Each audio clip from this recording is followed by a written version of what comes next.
மேல் ஒருவரும் இல்லையே, எல்லோருக்கும் மேலாக உயர்ந்தவர். உமக்கு மேல் ஒருவரும் இல்லையே. அல்லேலூயா, அல்லேலூயா, அல்லேலூயா, ஆமென். அல்லேலூயா, அல்லேலூயா, அல்லேலூயா, ஆமென். ஒருவரால் சிருஷ்டிக்கப்படாமலே தாமாக என்றென்றும் இருப்பவர். ஒருவரால் சிருஷ்டிக்கப்படாமலே தாமாக என்றென்றும் இருப்பவர். அல்லேலூயா, அல்லேலூயா, அல்லேலூயா, ஆமென். அன்பானவர்களே, உங்கள் இருதயம் மிக மிக விலையேற பெற்றது. கர்த்தர் கொடுத்திருக்கிற ஒரு பொக்கிஷம் உங்கள் இருதயம். ஆவி மண்டலத்திலே விலையேற பெற்றது. பெரிய பெரிய காரியங்களை சாதிக்கக்கூடியது உங்களுடைய இருதயம். மற்றவர்களுடைய உதவி சில சமயங்களில் நமக்கு கிடைக்கலாம். ஆனால் மற்றவர்களால் நீங்கள் வாழ முடியாது. உங்கள் இருதய சிந்தையின்படிதான் உங்களால் வாழ முடியும். கர்த்தரே என்ன சொல்றாரு? நீ உன்னுடைய இருதயத்தை காத்துக்கொள். உன் இருதயத்தை நீ காத்துக்கொண்டால் நீ நன்றாக வாழ்வாய். உன் இருதயத்தை நீ காத்துக்கொள்ளவில்லை என்றால் உனக்கு தான் நஷ்டம். உன்னுடைய வாழ்க்கை முழுவதும் உன்னுடைய இருதயத்தின் நிலையை பொறுத்தது. உங்கள் இருதயம் எப்படி இருக்கிறது? நீங்கள் தான் அனலைஸ் பண்ணி பார்க்கணும், ஆராய்ந்து பார்க்க வேண்டும். என் இருதயத்தில் என்ன இருக்குது? என் இருதயம் கர்த்தருக்கு பிரியமாக இருக்கா? கர்த்தர் சொல்லி இருக்கிறது போல என்னுடைய இருதயத்தை நான் வைத்திருக்கிறேனா? அல்லது என் சுய விருப்பப்படி, இந்த உலக வழக்கப்படி இப்படி ஏதாவது என் இருதயத்தை வைத்திருக்கிறேனா? அன்பானவர்களே, உங்கள் இருதயம் விலையேற பெற்றது. அது பொக்கிஷம். கர்த்தருக்கு இதயம் இருக்கிறது. அவர் உங்களுக்கு அவருடைய இருதயத்தை போல ஒரு இருதயத்தை கொடுத்து அதை இந்த பூமியிலே இருக்கும் காலத்தில் உபயோகப்படுத்தும்படியாக சொல்லி இருக்கிறார். அவர் எப்படி தன்னுடைய இருதயத்தை உபயோகப்படுத்துகிறாரோ அதே போல் நாமும் நம்முடைய இருதயத்தை உபயோகப்படுத்த வேண்டும். எல்லாமே இருதயத்தை பொறுத்தது தான். உங்கள் இருதயம் எப்படி இருக்கிறதோ அப்படிதான் உங்கள் வாழ்க்கை இருக்கும். உங்கள் வாழ்க்கை மேம்பட வேண்டுமென்றால் உங்கள் இருதயம் மேம்பட வேண்டும். Everything depends only on your heart. உங்களுடைய இருதயத்தில் உங்களுக்கு உள்ளே இருக்கிற அந்த உள்ளான மனிதன், அந்த இருதயம் எல்லாம் எப்படி இருக்கிறதோ அதை பொறுத்து தான் உங்களுடைய வாழ்க்கை இருக்கும்.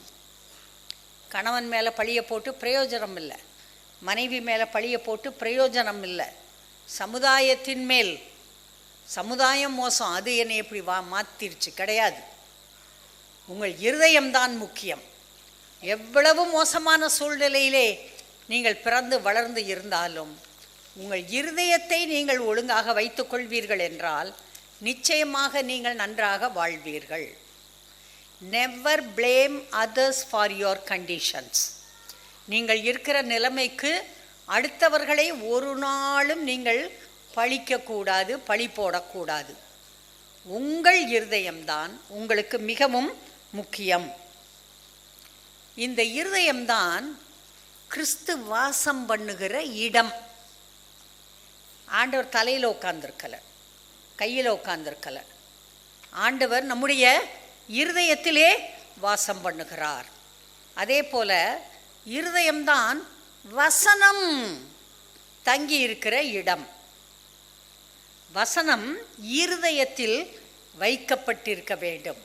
அவருடைய கட்டளைகள், கற்பனைகள், பிரமாணங்கள் எல்லாம் தங்க வேண்டிய இடம் நம்முடைய இருதயம். அவருடைய வாக்குத்தத்தங்கள், எல்லா ப்ராமிசஸ் ஆஃப் காட் தங்க வேண்டிய இடம் உங்களுடைய இருதயம்தான். உங்களுக்கு வேண்டிய உங்களுடைய வாழ்வாதாரங்கள், வாழ்க்கை வாழ்வதற்கு வேண்டிய ஆதாரங்கள் எல்லாம் புறப்படுகிற இடம் உங்களுடைய இருதயம்தான். இங்கிருந்து தான் அந்த ஜீவ ஊற்று புறப்படுகிறது. அந்த ஊற்றிலிருந்து தான் சகல நன்மைகளும் உங்களுக்கு கிடைக்கிறது. எனவே இந்த விலையேறப்பெற்ற பொக்கிஷமாகிய இருதயத்தை நீங்கள் காத்து கொள்ள வேண்டும். உங்களுடைய ரட்சிப்பு, உங்களுடைய நீதி, கர்த்தருடைய கிருபை, இது எல்லாம் தங்குகிற இடம் இருதயம்தான், மூளையில் இல்லை. அநேகர் தங்களுடைய மூளையை தான் டியூனப் பண்ண ட்ரை பண்ணுறாங்க. நல்லா யோசிக்கணும். யோசித்து இந்த நாள் வர்றாரு, நல்லா சரியாக ஒரு பதில் கொடுக்கணும். மூளையை வச்சு யோசிக்கிறாங்க. ஆனால் கர்த்தர் இருதயத்தில் பேசுகிறார். கர்த்தர் சொல்கிறாரு, சண்டை போடாத, பேசாத, வாய் மூடு, கொஞ்சம் பொறுமையாக இரு, கொஞ்சம் நிதானமாக இரு. கர்த்தர் பேசுகிறார், இருதயத்தில் பேசுகிறாரு. அதை மிஞ்சிக்கிட்டு இந்த மூளை சொல்லுது, விட்டுறாத, வாய்ப்பு இன்னைக்கு தான், போட்டு தள்ளு. கர்த்தர் சொல்கிறாரு, நோ, அமைதியார், நீ ஒன்றும் ஒரு வார்த்தை கூட பேசாத.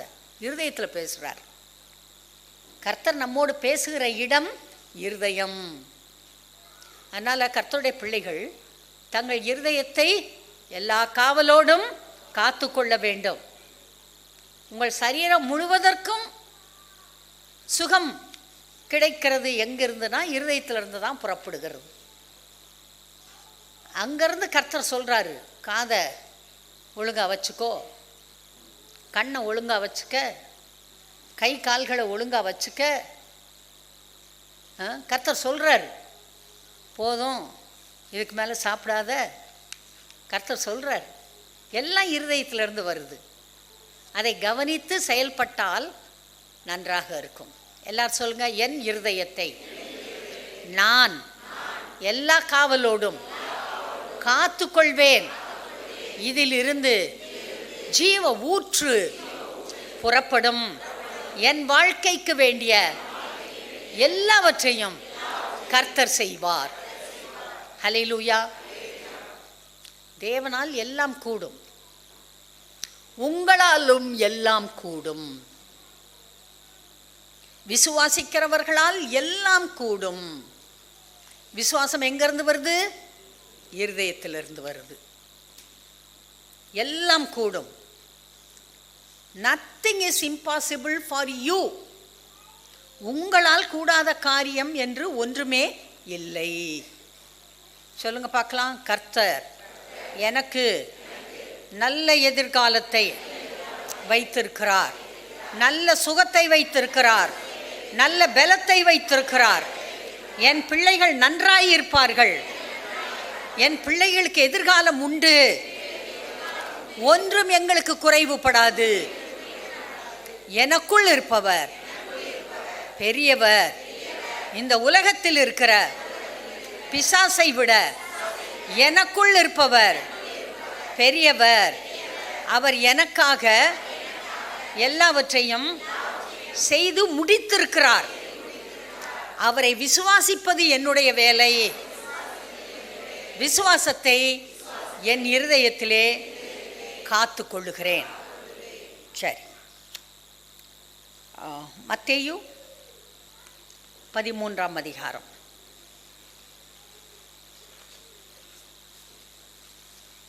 எல்லாருக்கும் நன்றாக தெரிந்த பகுதி. 13ஆம் அதிகாரம் 3வது வசனத்திலிருந்து வாசிக்கிறேன். விதைக்கிறவன் ஒருவன் விதைக்க புறப்பட்டான். அவன் விதைக்கையில் சில விதை வழியருகே விழுந்தது. பறவைகள் வந்து அதை பட்சித்து போட்டது. சில விதை அதிக மண்ணில்லாத கற்பாறை இடங்களில் விழுந்தது. மண் ஆழமாய் இராததினாலே அது சீக்கிரமாய் முளைத்தது. வெயில் ஏறின போதோ தீந்து போய் வேர் இல்லாமையால் உலர்ந்து போயிற்று. சில விதை முள்ளுள்ள இடங்களில் விழுந்தது, முள் வளர்ந்து அதை நெருக்கி போட்டது. சில விதையோ நல்ல நிலத்தில் விழுந்து சிலது 100ஆகவும் சிலது 60ஆகவும் சிலது 30ஆகவும் பலன் தந்தது. கேட்கிறதற்கு காதுள்ளவன் கேட்க கடவன் என்றார். இயேசு கிறிஸ்து இந்த உவமையை சொல்லுகிறார். சொல்லிட்டு சொல்கிறாரு, கேட்கிறதற்கு காதுள்ளவன் கேட்க கடவன். வீட்டுக்கு வந்தாச்சு.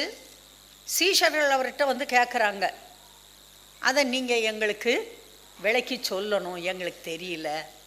ஆண்டவர் சொல்கிறாரு, இது தெரியலன்னா உங்களுக்கு வேறு எதுவுமே புரிஞ்சுக்க முடியாது. இதை நீங்கள் நல்லா விளங்கணும், அப்போ தான் மற்றதெல்லாம் உங்களுக்கு புரியும், இல்லாவிட்டால் புரியாது என்று சொல்லுகிறார். மத்தேயிலையும் வாசிக்கலாம், மார்க்கிலையும் வாசிக்கலாம். இது திரும்ப திரும்ப இந்த விதை யாருமே அதை மிஸ் பண்ண விரும்புறது இல்லை.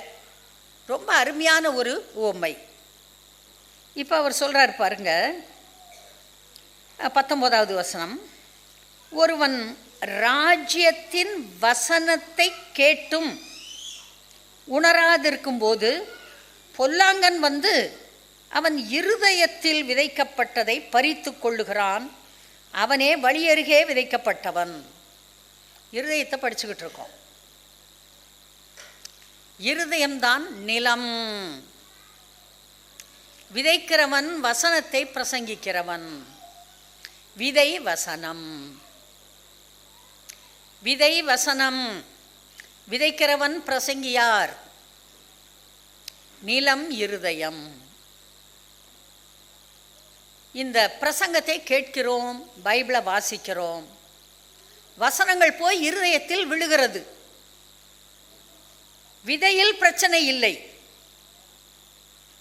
விதைக்கு முளைக்கக்கூடிய திராணி உள்ளேயே இருக்கிறது. எல்லா விதையும் முளைக்கும். விதையை விதைக்க வேண்டும். விதையை சாக்கில் போட்டு கட்டி வச்சிருக்கிற வரைக்கும் அப்படியே இருக்கும். அது உங்களுக்கு பலன் கொடுக்காது. ஒரு மூட்டை நெல்லை வீட்டில் கட்டி வச்சிருந்தா அப்படியே இருக்கும். எத்தனை வருஷம் ஆனாலும் அப்படியே இருக்கும். ஆனால் ஒரு மூட்டை நெல்லை கொண்டு போய் நீங்கள் விதைக்கும் போது 100 மூட்டை விளைகிறது, அதுக்கு மேலும் விளைகிறது.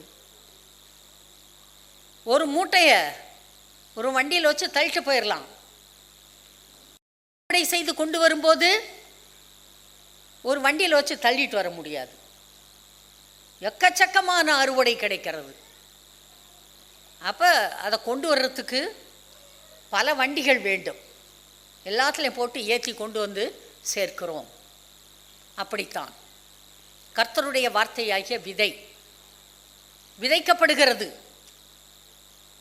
விதை இருதயமாகிய நிலத்தில் விழுகிறது. நம்முடைய இருதயத்தில் அது விழுகிறது. அது அங்கே முளைக்கிற திராணி இருக்கிறது, அதுவாக முளைக்கும். கொஞ்சம் தண்ணி ஊற்றினா போதும், அது முளைக்கும். முளைத்து அது பலன் தரும். எவ்வளோ பலன் தரும் என்பது இருதயத்தை பொறுத்தது. நம் இருதயம் எந்த நிலையில் இருக்கிறது? 19. ஒருவன் ராஜ்யத்தின் வசனத்தை கேட்டும் உணராதிருக்கும் போது, பிரசங்கம் வசனம் வந்து காதில் விழுந்துருச்சு, ஆனால் உணர்வு இல்லை. எல்லாரும் சொல்லலாம் உணர்வு. இருதயத்தில் உணர்வு சொல்லுங்க. இருதயத்தில் உணர்வு இருக்க வேண்டும். அப்படி வசனத்தை கேட்டும் உணராதிருக்கும் போது பொல்லாங்கன் வந்து, பிசாசு வந்து அவன் இருதயத்தில் விதைக்கப்பட்டதை பறித்து கொள்ளுகிறான். அவனே வழியருகே விதைக்கப்பட்டவன். பறவைகள் வந்து அதை எடுத்துக்கொண்டு போய்விட்டது என்று இன்னொரு இடத்திலே வாசிப்பீர்கள். ரோடு நல்ல தார் ரோடு போட்டு வச்சிருக்கு, நல்ல சிமெண்ட் ரோடு போட்டு வச்சிருக்கு, இல்லை கல் ரோடு போட்டு வச்சிருக்கு. சில விதை அங்கே விழுகுது. அந்த விதையை அப்படியே வந்து பறவைகள் பொறுக்கி கொண்டு போய் விடுகிறது. சின்ன மிருகங்கள் வந்து சாப்பிட்டுட்டு போயிடுது. நம்முடைய இருதயம் இது போல் வழி மாதிரி இருந்ததுன்னா அந்த வசனத்தை கேட்டும் பிரயோஜனம் இல்லை. இருதயத்தில் வைக்கலை, அப்படியே வந்து சாத்தான் வசனத்தை எடுத்துகிட்டு போயிட்டான். இனிமேல் திரும்பவும் அந்த நிலத்துக்கு எந்த விதையும் கிடைக்க போகிறது இல்லை. உணராது இருக்கும்போது ஆலயத்தில் வந்து உட்காந்துருக்கோம், இங்கே வசனத்தை கேட்குறோம், இருதயத்தில் உணர்வு உண்டாகிறதா? இல்லை காதில் விழுந்துச்சு, ஒன்றும் உணர்வே இல்லை. அந்த வசனம் உங்களுக்கு பிரயோஜனப்படாமல் போய்விடும். உங்கள் இருதயத்தை நீங்கள் காத்துக்கொள்ள வேண்டும். கவனிக்கணும், உள்ளே போகணும், அங்கே வசனம் இருக்கணும். எப்போ தட்டி கேட்டாலும் வசனத்தை சொல்லணும். அடுத்தது 20. கற்பாறை இடங்களில் விதைக்கப்பட்டவன் வசனத்தை கேட்டு உடனே அதை சந்தோஷத்தோடு ஏற்றுக்கொள்ளுகிறான். ஆகிலும் தனக்குள்ளே வேர் இல்லாதவனாய் கொஞ்ச காலம் மாத்திரம் நிலைத்திருப்பான். வசனத்தின் நிமித்தம் உபத்திரவமும் துன்பமும் உண்டான உடனே இடறல் அடைவான். கற்பாறை மேலே கொஞ்சம் போல மண் இருக்குது, அதில் சில விதை விழுகுது. கொஞ்சம் தண்ணி பட்ட உடனே அந்த விதை முளைச்சிருச்சு. ஆனால் உள்ள வேர் போக இடம் இல்லை. கற்பாறை. சிலருடைய இருதயம் கற்பாறையை போல் இருக்கிறது. வசனத்தை கேட்ட உடனே நல்லா இருக்குது, உற்சாகமாக இருக்குது, சந்தோஷமாக இருக்குது, கையை தட்டி உற்சாகமாக ஆர்ப்பரித்து நல்லா இருக்குது கேட்குறாங்க. வசனம் முளைக்குது, ஏதோ சில இடறல் வசனத்தை நிமித்தம் உண்டாகிறது, ஏதோ சில துன்பம் உண்டாகுது. அவ்வளோதான், கேட்ட வசனத்தை மறந்து விடுகிறார்கள், அது முளைத்ததை உணராது இருக்கிறார்கள். அப்படியே வேர் விடாதபடியினால் காய்ந்து போகிறது, தீந்து போய்விட்டது. இருதயம் கற்பாறையை போல் இருந்தால், பிரசங்கம் எவ்வளோ நல்ல பிரசங்கம், வசனம் எவ்வளோ நல்ல வசனம், வாக்குத்தத்தங்கள் எவ்வளோ நல்ல வாக்குத்தத்தங்கள் இருந்தாலும் இருதயம் கற்பாறையை போல ஒரு கீழ்ப்படிதல் இல்லாத, கடவுளுக்கு இடம் கொடுக்காத, வசனம் உள்ளே போவதற்கு இடம் தராத ஒரு இருதயமாக இருந்தால் அது பிரயோஜனம் இல்லை. அடுத்து 22. முள்ளுள்ள இடங்களில் விதைக்கப்பட்டவன் வசனத்தை கேட்கிறவனாய் இருந்தும் உலக கவலையும் ஐஸ்வர்யத்தின் மயக்கமும் வசனத்தை நெருக்கி போடுகிறதுனால் அவனும் பலனற்று போவான். சில வித முள்ளுள்ள இடங்களில் விதைச்சிருச்சு, வளர்ந்துருச்சு, மேலே வந்துருச்சு, செடி மேலே வந்துருச்சு, அது பூக்க போகுது, காய்க்க போகுது. ஆனால் சுற்றி இருக்கிற எல்லா களை செடிகளும் முட்புதர்களும் அதை போட்டு நெருக்குகிறது. அது என்ன? உலக கவலை. என்ன செய்ய போகிறேன், எப்படி எனக்கு சாப்பாடு வரும், எப்படி துணிமணி வரும், எப்படி எனக்கு என் பிள்ளைங்களுடைய வாழ்க்கை நல்லா அமையும், என்ன நடக்கும், இந்த சமுதாயத்தில் என்னுடைய நிலைமை என்ன, எனக்கு பெரிய நல்ல பேர் வருமா, எனக்கு அதிகாரம் அதெல்லாம் வருமா. உலக கவலை, பற்பல காரியங்களை பற்றி கவலை, உலக கவலை. ஐஸ்வர்யத்தின் மயக்கம், ஏதோ கொஞ்சம் சம்பாரிச்சிட்டேன், மயக்கம் வருது. ஆஹா, நான் தாண்டாப்பா ஐஸ்வர்யவான், நான் தான் பணக்காரன், இந்த ஊரில் எனக்கு மேலே யாரும் இல்லை நினைப்பு. பாருங்க, ஐஸ்வர்யத்தின் மயக்கம் இதெல்லாம் போட்டு நெருக்குகிறது. இருதயத்தில் இருக்க வேண்டிய தாழ்மை இல்லை, சிம்பிளிசிட்டி இல்லை. என்ன ஆச்சு? கர்த்தர் தான் கொடுக்குறாருப்பா. அவர் தான் சொன்னார், ஒரு வீட்டை நீ விட்டையினாக்க நீ அவரை ஏற்றுக்கொண்டது நிமித்தம் உன்னை வீட்டை விட்டு அனுப்பிட்டாங்களா? உனக்கு இருந்தது ஒரு வீடு, அந்த வீட்டை உன்கிட்ட இருந்து பிடிங்கிட்டாங்களா? ஒன்றுமில்லாமல் போயிட்டியா? கர்த்தர் என்ன சொல்கிறாரு? 100 வீடு தருவேன்றார். அவருக்கு அதெல்லாம் பிரச்சனையே கிடையாது. உங்களுக்கு 100 வீடும் கொடுப்பாரு, 101 வீடும் கொடுப்பார். நீங்கள் எத்தனை வீடு வச்சுருந்தாலும் ஆண்டவருக்கு அது பிரச்சனை இல்லை. He wants you to be well. நீங்கள் நல்லா இருக்கணும்னு விரும்புகிறாரு. நீங்கள் மாடி மேலே மாடி கட்டினா அவருக்கு சந்தோஷம், அவருக்கு பெருமை. தன்னுடைய பிள்ளைகள் வாழ்ந்து சுகித்திருக்கும்படி விரும்புகிற கர்த்தர். இல்லாததை கேட்டாலும் உருவாக்கி கொடுக்கிற கர்த்தர். ஆனால் இருதயம் எப்படி இருக்கிறது? இருதயம் நல்லா இருக்கா?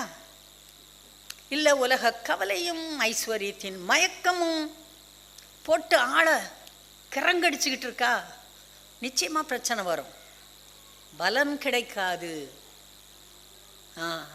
இதெல்லாம் நெருக்கும்போது உலக கவலையும் ஐஸ்வர்யத்தின் மயக்கமும் வசனத்தை நெருக்கி போடுகிறதுனால் அவனும் பலன் அற்று போவான். பலன் அற்று போவான். நல்ல நிலத்தில் விதைக்கப்பட்டவனோ வசனத்தை கேட்கிறவனும் உணர்கிறவனுமாயிருந்து 100ஆகவும் 60ஆகவும் 30ஆகவும் பலன் தருவான். அதே 30 தான் இருதயம் நல்லா இருக்கு, 70 பொல்லாத இருதயமாக இருக்கு. 30% குட் ஹார்ட். சரி 30 வச்சுக்கோ போ. ஹார்ட்டு 60% நல்லா இருக்குது, 40% நல்லா இல்லை. சரி 60% நல்லா இருக்குல்ல, வச்சுக்க போ. 60 பலன். 100% நல்லா இருக்கு. என் இருதயம் 100க்கு 100 நல்லா இருக்கு. கர்த்தர் சொல்கிறாரு 100 மடங்கு பலனை பெற்றுக்கொள். இருதயம், உங்கள் இருதயம், உங்கள் இருதயத்தை நீங்கள் தான் ஒழுங்குபடுத்த வேண்டும். உங்கள் இருதயத்தை கர்த்தரால் ஒழுங்குபடுத்த முடியாது.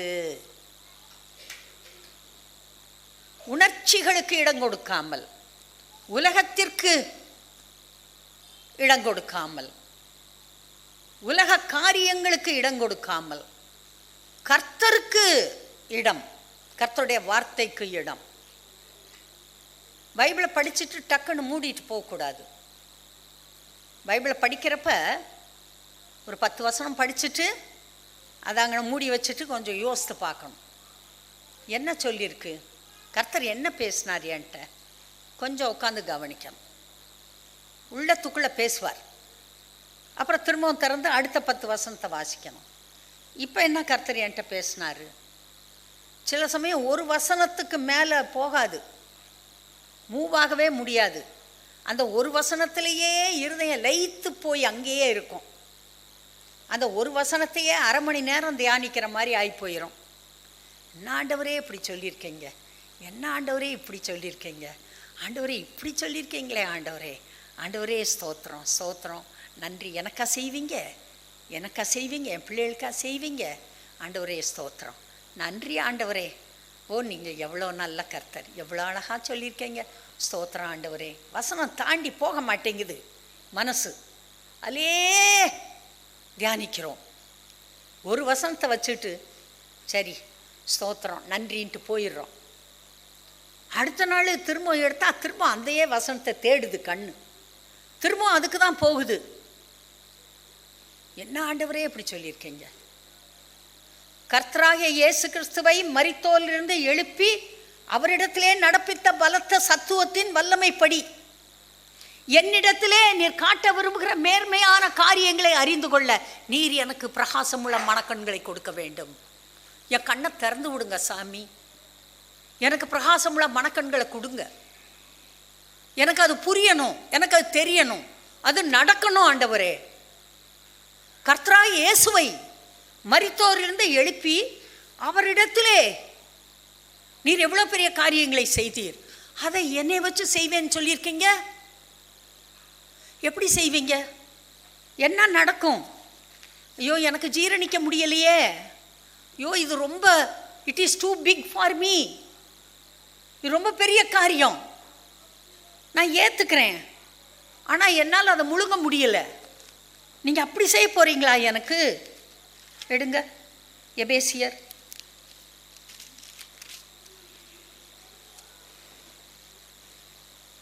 1ஆம் அதிகாரம்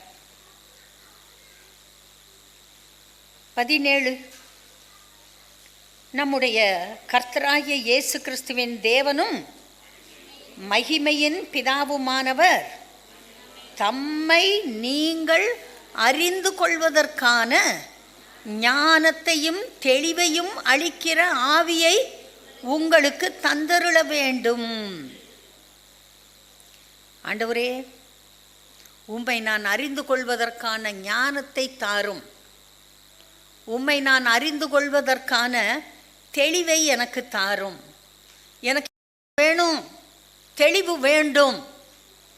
உம்மை அறிந்து கொள்வதற்கு எனக்கு ஞானம் வேண்டும். கேளுங்க ஆண்டவரே, உம்மை அறிந்து கொள்வதற்கு எனக்கு நல்ல தெளிவு வேண்டும். இந்த உலக கவலை, ஐஸ்வர்யத்தின் மயக்கம், இதெல்லாம் என்னை போட்டு அமுக்கக்கூடாது. நான் இடம் கொடுக்க மாட்டேன். இயேசுவின் நாமத்தில் அதெல்லாம் நான் தள்ளுறேன். உம்மை நான் அறிந்து கொள்வதற்கு ஞானமும் தெளிவும் எனக்கு வேண்டும். ஆண்டவரே, அதை கொடுங்க.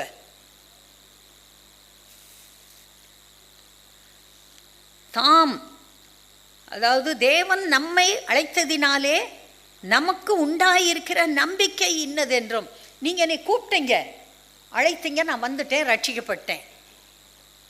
என்ன நம்பிக்கை?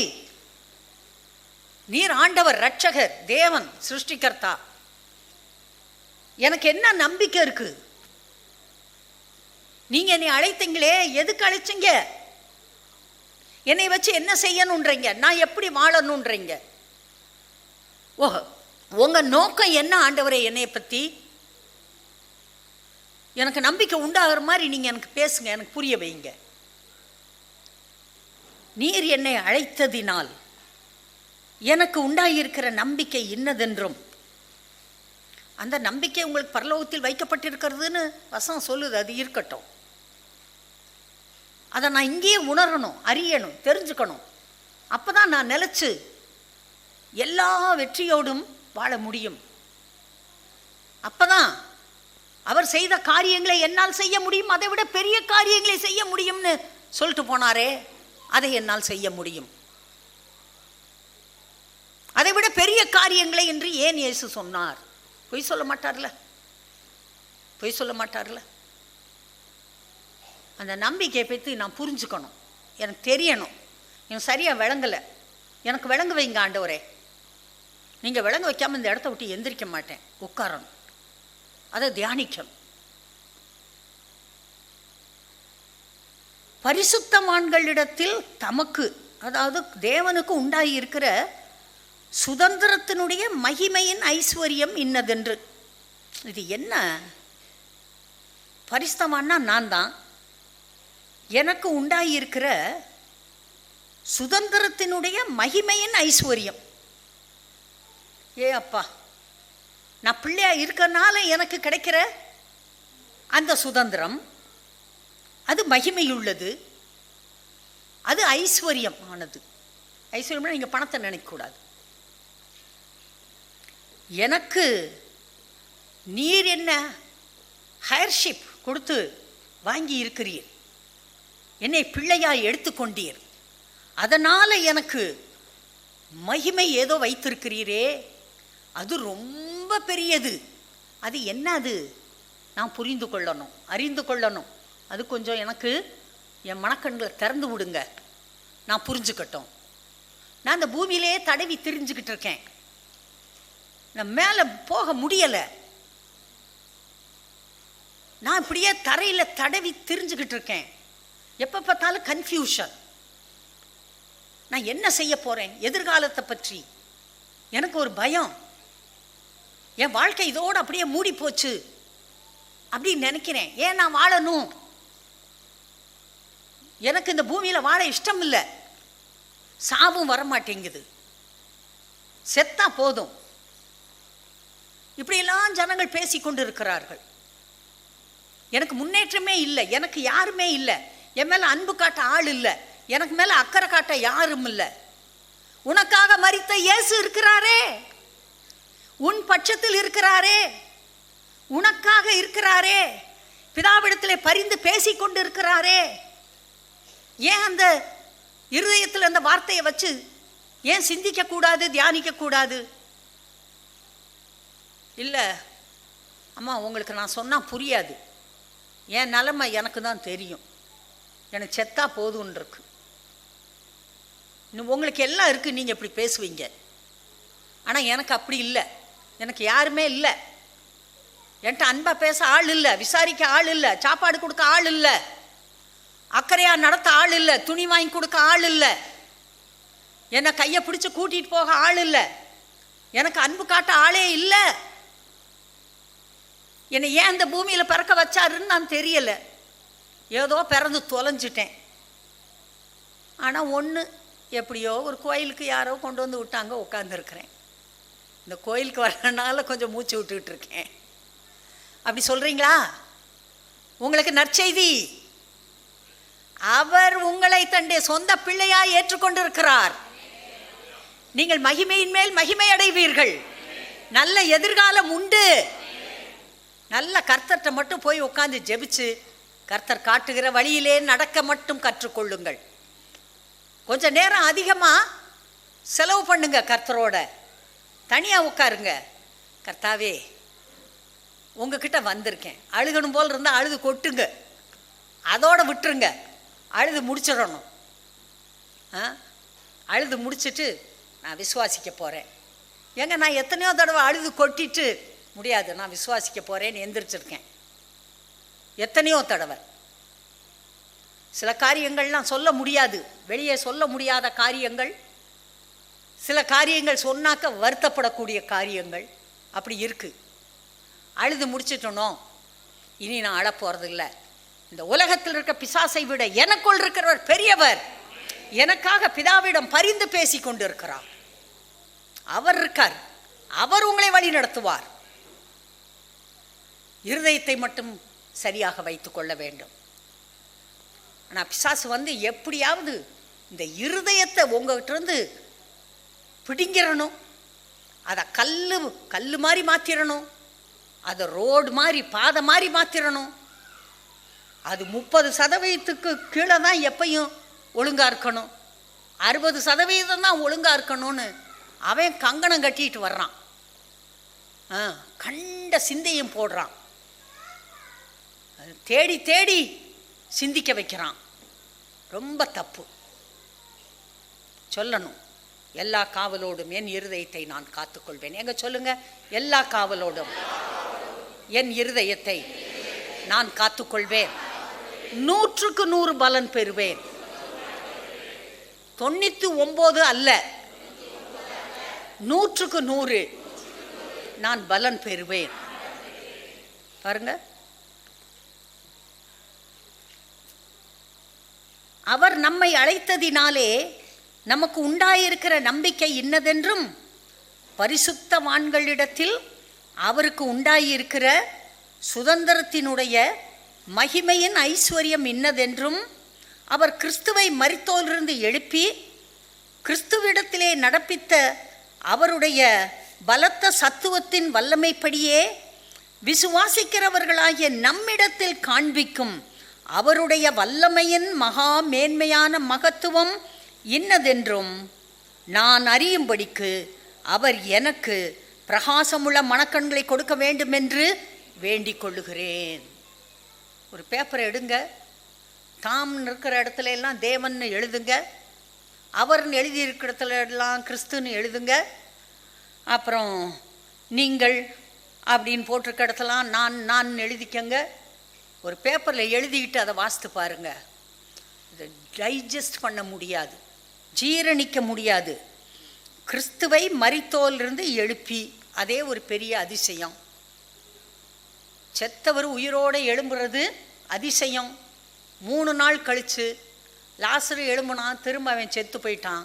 லாசரோவை பற்றி அதுக்கு பிறகு ஒன்றுமே எழுதப்படவில்லை. தபீத்தாள் செத்து போனா, உயிரோடு எழுப்புனாங்க. அதுக்கு பிறகு அவள் திரும்பவும் செத்து போனான், அவளை பற்றி ஒன்றும் இல்லை. எத்தனையோ பேர், எலியா எலிசாலாம் உயிரோடு எழுப்புனாங்க, அவங்க எல்லாரும் திரும்பவும் செத்து போயிட்டாங்க, அவங்க எல்லாரும் பரலோகத்து போய் சேர்ந்துட்டாங்க. அவங்கள பற்றி பைபிளில் எழுதப்படலை. ஆனால் இவர் ஒருவர் மட்டும் மரித்து 3ஆம் நாள் உயிரோடு எழும்பி பரலோகத்துக்கு உயிரோடு போய்விட்டு அப்பப்போ கீழே வந்து பூமியில் ஒவ்வொருவருக்கும் சிலருக்கு தேவை ஏற்படும் போது அவர் வந்து தரிசனம் கொடுத்து எதுக்கு வந்து கொடுக்குறாரு? இந்த உலகத்தில் இருக்க மற்றவர்களுக்கு சுவிசேஷம் அறிவிக்கப்பட வேண்டும், ஜனங்கள் ரட்சிக்கப்பட வேண்டும், ஆத்மாக்கள் ஆதாயம் பண்ணப்பட வேண்டும். இந்த பூமியிலே ஜனங்கள் கெட்டுப்போய் விடக்கூடாது என்பதற்காக, அதை அறிவிப்பதற்காக வருகிறார். திரும்ப திரும்ப திரும்ப திரும்ப வருகிறார். கெனத் ஹேகின் என்கிற ஒரு மனிதர், இப்போ அவர் மரித்து போய்விட்டார். அவர் பாருங்க, ஒரு நாள் வீட்டில் உட்காந்துருக்கப்ப திடீர்னு யாரோ வந்தாப்புல இருந்துச்சா, என்னன்னு பார்த்தாக்க இயேசுநாதர் வந்து நிற்கிறாராம். ஒரு நல்ல ஒயிட் ட்ரெஸ்ஸு, அதில் என்னமோ ப்ளூ கலரில் இனத்தோ ஒன்றா கட்டியிருக்கிறார் இடுப்பில். அப்புறம் அங்கே காலில் செருப்பு வெள்ளை வெள்ளையன்னு ரொம்ப அழகாக இருக்குது. அவர் பார்க்குறாரு. பார்த்தோன்னா அவர் பேசுகிறாரு இவர்கிட்ட. இவர் சொல்கிறார், ஐயா நீங்கள் ரொம்ப பேசுகிறீங்க, எனக்கு மறந்துடும், நான் போய் ஒரு பேப்பரு பேனாமல் எடுத்துகிட்டு வரேன்னு சொல்கிறாரு. ஆண்டவர் சொல்கிற போய் எடுத்துகிட்டு வா. அவர் சொல்ல சொல்ல அவர் எழுதியிருக்காரு. அவர் புஸ்தகத்தில் எழுதி வச்சுருக்காரு. அதை எல்லாம் சொல்லு ஜனங்களுக்கு, இப்படி நான் செய்ய போகிறேன். அதே மாதிரி சொன்னார். அதெல்லாம் நடந்துச்சு. இன்றைக்கி இயேசுநாதர் வருவாரானா? வருவார். அவர் உயிரோடு இருக்கிறாரு. அவர் வருவார். உங்களுக்கு வந்தாருன்னா பேசினாருன்னா சந்தோஷம், கேட்டுக்கோங்க. ஆனால் அவர் வர்றதுக்கு நீங்கள் முதல்ல ஆயத்தமாக இருக்கணும். இருதயத்தில் பாவம், மூளையில் பாவம், இது தப்பு அது தப்பு, அது புரணி இது புரணி, இது திருடு, அது இது, இந்த குப்பை எல்லாத்தையும் முதல்ல வெளியேற்றணும். ஒழுக்கம், நீதி, நேர்மை, பரிசுத்தம், எல்லா விதத்திலும் பரிசுத்தம். உறவுகளில் பரிசுத்தம், பணக்காரியங்களிலே பரிசுத்தம், மற்றவர்களோடு பழகும் விதத்திலே பரிசுத்தம், எல்லாவற்றிலும் பரிசுத்தம். இருதயத்தை ஒழுங்காக வைத்து கொண்டிருக்கும் போது அவர் வருவார். அவர் பேசுவார். கிறிஸ்துவை மரித்தோரிலிருந்து எழுப்பி அவரிடத்தில் நடப்பித்த அவருடைய பலத்த சத்துவத்தின் வல்லமைப்படி விசுவாசிக்கிற என்னிடத்திலே நீர் காட்ட விரும்புகிற உம்முடைய வல்லமையின் மகா மேன்மையான மகத்துவம். அந்த வல்லமை என்ன வல்லமை? இயேசுவிடத்திலே ஒரு வல்லமையை காட்டினீரே, அதே வல்லமையை என்னிடத்தில் காட்ட விரும்புகிறீரே. அந்த வல்லமையை, என்ன வல்லமை, அதை நான் புரிந்து கொள்ள வேண்டும். இதை புரிந்து கொள்ள, உடைய வல்லமையை நான் புரிந்து கொள்ள நீர் எனக்கு பிரகாசமுள்ள மனக்கண்களை கொடுக்க வேண்டும். ஒரு 10-15 வருஷத்துக்கு முன்னால், 20 வருஷத்துக்கு முன்னால் ஒரு பேப்பர் எடுத்து இந்த எழுதி வச்சுக்கிட்டு எப்போ பார்த்தாலும் எங்கன பஸ் ஸ்டாப்பில் நின்னாலும் இதைத்தான் எடுத்து பார்த்துக்கிட்டு இருப்பேன். அப்புறம் ஹேண்ட்பேக்கில் வச்சுக்குவேன். எப்பப்போ நேரம் கிடைக்குதோ அப்போல்லாம் அந்த வசனத்தை எடுத்து வாசித்துட்டு பேக்கில் வச்சுக்குவேன். எத்தனையோ நாட்கள். அப்புறம் அந்த பேப்பர் பழசாக போனோன்னா அந்த பேப்பரை கிழிச்சு போட்டு வேறு புது பேப்பர் எடுத்து எழுதி வச்சுக்குவேன். பல வருடங்கள் இதை அப்படியே வாசித்துக்கிட்டே இருப்பேன் நான். அன்பான தேவ பிள்ளைகளே, நான் சொல்கிறேன், கர்த்தர் உங்களுக்கு புரிய வைப்பார், உங்களை வாழ வைப்பார், உங்களுக்கு நல்ல எதிர்காலத்தை கொடுப்பார், சமாதான சந்தோஷத்தை கொடுப்பார். உங்கள் இருதயத்திலே அவருடைய வார்த்தை இருக்கட்டும், வசனம் இருக்கட்டும். அந்த வசனம் கர்த்தர் தங்கட்டும். அதற்கேற்ற இருதயமாக உங்கள் இருதயத்தை வைத்துக் கொள்ளுங்கள். Okay, God bless you.